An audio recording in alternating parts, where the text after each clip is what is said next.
sendirilah. Saudara perempuan yang perlu diperhatikan. Ya, saudara perempuan. Tadi kan saya katakan orang tua wajib menafkahi anak perempuan. Kalau dia sudah gak mampu lagi, sudah gak punya kemampuan untuk bisa menafkahi anak perempuan, dan sementara anak perempuan dia belum menikah, dia turunkan kepada anak laki-lakinya, itu saudara laki-laki. Saya wajib menafkahi saudara perempuan saya kalau seandainya ada yang belum menikah, dan ayah saya sudah gak ada lagi.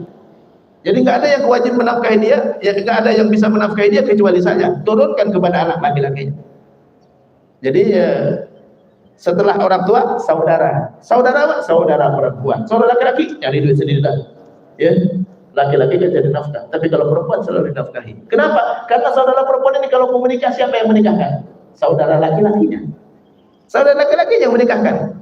Wali tadi bukan hanya sekedar menikahkan, tapi menafkahi. Karena waktu dia menikahkan itu serah terima tanggung jawab. Bagaimana itu mau serah terima tanggung jawab padahal itu nggak pernah bertanggung jawab?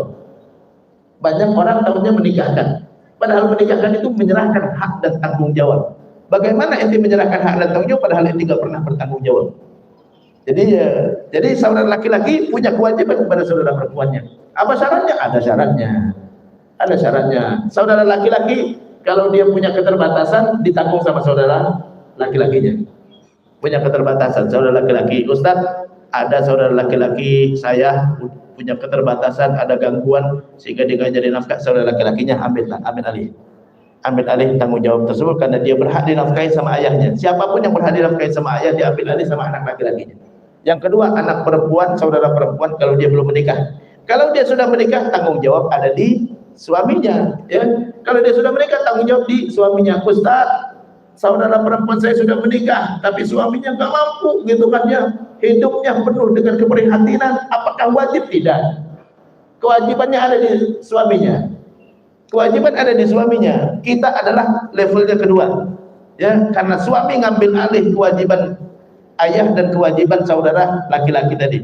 Jadi ada di suaminya, nggak wajib itu membantu dia, kecuali kalau dia memang butuh bantuan sama seperti orang lain, kelaparan, datang ke rumah, waduh saya belum makan, kasih makan lah, ya. Tapi kalau ente ngasih bulanan tidak. Kenapa? Karena dia sudah punya suami, suaminya yang punya kewajiban. Level pertamanya adalah di suami, kita level kedua, ya, level kedua. Jadi itu kalau anak perempuan atau saudara perempuan sudah menikah. Jadi syaratnya yang pertama saudara laki-laki kalau dia punya keterbatasan, saudara perempuan kalau dia belum menikah, maka diambil alih kewajiban nafkah itu adalah di saudara laki-laki.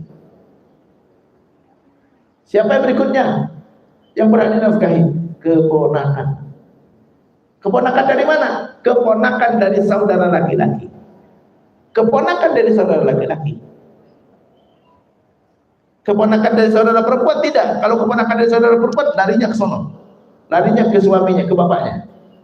Kita adalah dia keponakan dari saudara perempuan. Ibu tidak ada kewajiban menafkahi, tapi kalau bapak punya kewajiban menafkahi. Jadi kalau saya punya saudara laki-laki meninggal dunia, punya anak yang masih berhak dapat nafkah, diambil alih oleh kakeknya. Kakeknya nggak bisa diturunkan kepada anak laki-lakinya. Kalau kakeknya sudah tua, udah lanjut usia, udah nggak punya penghasilan, diturunkan kepada anak laki-lakinya, yaitu paman dari anak tadi. Itulah terkait dengan anak yatim, Pak. Ya. Nah ini banyak kan di masyarakat, kalau anak bapaknya udah meninggal langsung masuk ke panti asuhan. Mana pamannya? Kalau pamannya mampu, berdosa hukumnya. Kalau pamannya mampu, berdosa hukumnya dia masukkan ke panti asuhan. Dia ngambil alih kewajiban bapaknya. Sama aja dengan dia masukkan anaknya ke panti asuhan. Jadi itu terkait dengan anak yatim. Jadi anak yatim itu wajib untuk keluarga dekatnya. Siapa yang wajib? Kakeknya dulu. Kalau kakeknya sudah nggak mampu lagi, sudah lanjut usia, sudah memiliki keterbatasan, ya sudah sakit-sakitan, diturunkan kepada anak laki-lakinya, yaitu pamannya. Jadi keponakan dari saudara laki-laki itu wajib dinafkahi dengan syarat sama dengan haknya anak. Ya, laki-laki belum balik, perempuan belum menikah atau punya keterbatasan, sama dengan haknya anak. Jadi keponakan punya hak yang sama dengan anak. Kalau bapaknya sudah nggak ada, kakeknya sudah nggak mampu, diturunkan kepada pamannya. Diturunkan kepada pamannya. Ustaz, pamannya banyak, bagi rata. pamannya 4 bagi 4 gitu kan ya. Ada yang harus lebih banyak, tidak sama ya.